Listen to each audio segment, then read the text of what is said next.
নমস্কার, রাধারানী হেসেলে আবারও সবাইকে স্বাগত। আজকের আমি উচ্ছের একটা ঘন্ট বানাবো, সেটাই তোমাদের সঙ্গে তুলে ধরব। প্রথম থেকে শেষ পর্যন্ত দেখার অনুরোধ রইল। আশা করছি ভালো লাগবে। কেউ যদি বাড়ির উচ্ছে খেতে না চায়, একবারও হলে এইভাবে রান্না করে দেবেন, আশা করি ভালো লাগবে। প্রথমে আমি একটা গ্রেটারের সাহায্যে এই উচ্ছেগুলো আমি একে একে সব কুড়িয়ে নেব।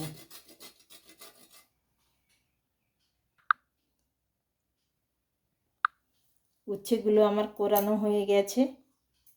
যদি শক্ত দানা থাকে তাহলে একটু বেছে ফেলে দেবেন।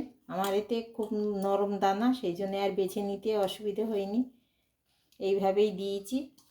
আর নিয়েছি অল্প একটু আলু ছোট ছোট করে কেটে, আর বেগুনও নিয়েছি এরকম সরু সরু করে কেটে নিয়েছি। আপনারা বেগুনটা না দিতেও পারেন যদি বাড়ির কারোর অসুবিধে থাকে, অ্যালার্জির প্রবলেম থাকে। আমি কড়াইতে এবার তেল দেবো, কড়াই বসিয়ে দিয়েছি। রান্নাটা কিন্তু আমি সর্ষের তেলেই করব।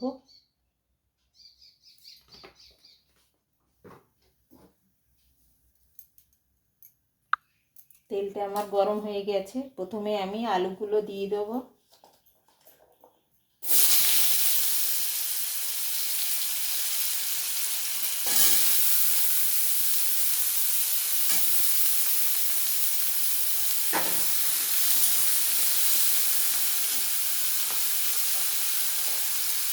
স্বাদ অনুযায়ী লবণ দেবো।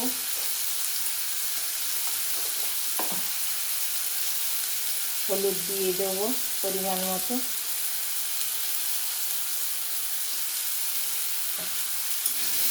দিয়ে খুব সুন্দর করে আমি আলুটা ভেজে নেব।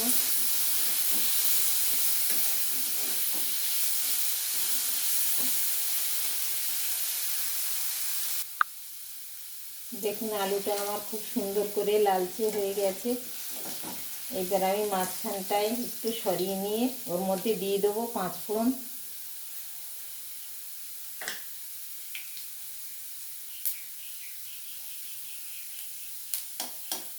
পাঁচফোড়নটা বেশ ভালো হয়ে ভাজা হয়ে গেলে আমি এবার বেগুনগুলো দেবো। পাঁচফোড়নটা আমার ভালো হয়ে ভাজা হয়ে গেছে। এবার আমি বেগুনগুলো দিয়ে দেবো, দিয়ে আবারও কিছুক্ষণ কষিয়ে নেব।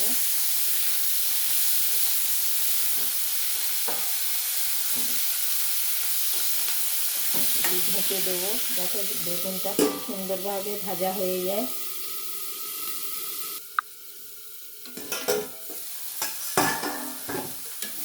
বেগুনটা আমার বেশ ভালোভাবে ভাজা হয়ে গেছে। এবার আমি কোরানো উচ্ছেগুলো দিয়ে দেবো।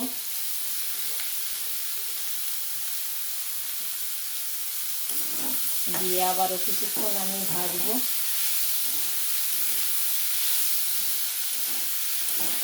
খুব বেশি উচ্ছে দিতে যাবেন না, তাহলে কিন্তু বেশ তিতো তিতো হয়ে যাবে। বেশি তেতো হলে আবার অনেকে খেতে পারেন না। যদি কেউ তেতো পছন্দ করে তাইলে বেশি করে দিতে পারে।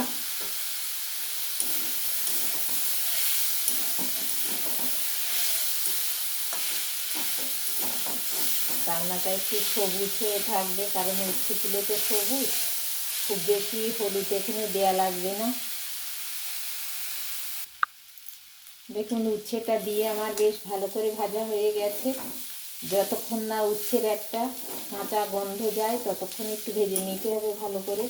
উচ্ছের কিন্তু একটা গন্ধ থাকে, সেই গন্ধটা অনেকেরই ভালো লাগে না।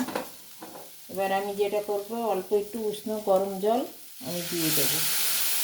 খুব বেশি জল দেবো না।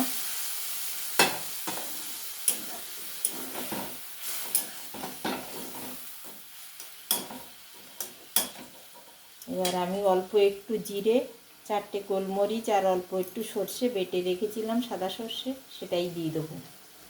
মশলা এতটুকুই, খুব বেশি মশলা এতে দেওয়া লাগে না।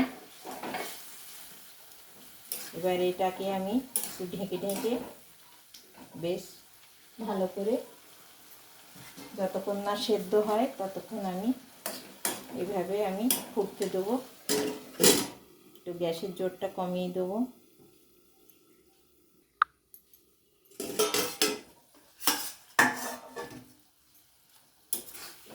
অনেকটাই জল শুকিয়ে গেছে দেখুন, আর সব কিছু ভালোভাবে সেদ্ধও হয়ে গেছে, আলু বেগুন সব কিছুই গলে যাচ্ছে।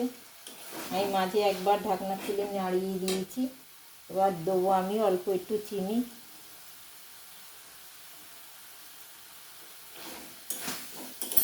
দিয়ে এবার আমি একটা আলাদা পাত্রে নামিয়ে নেব।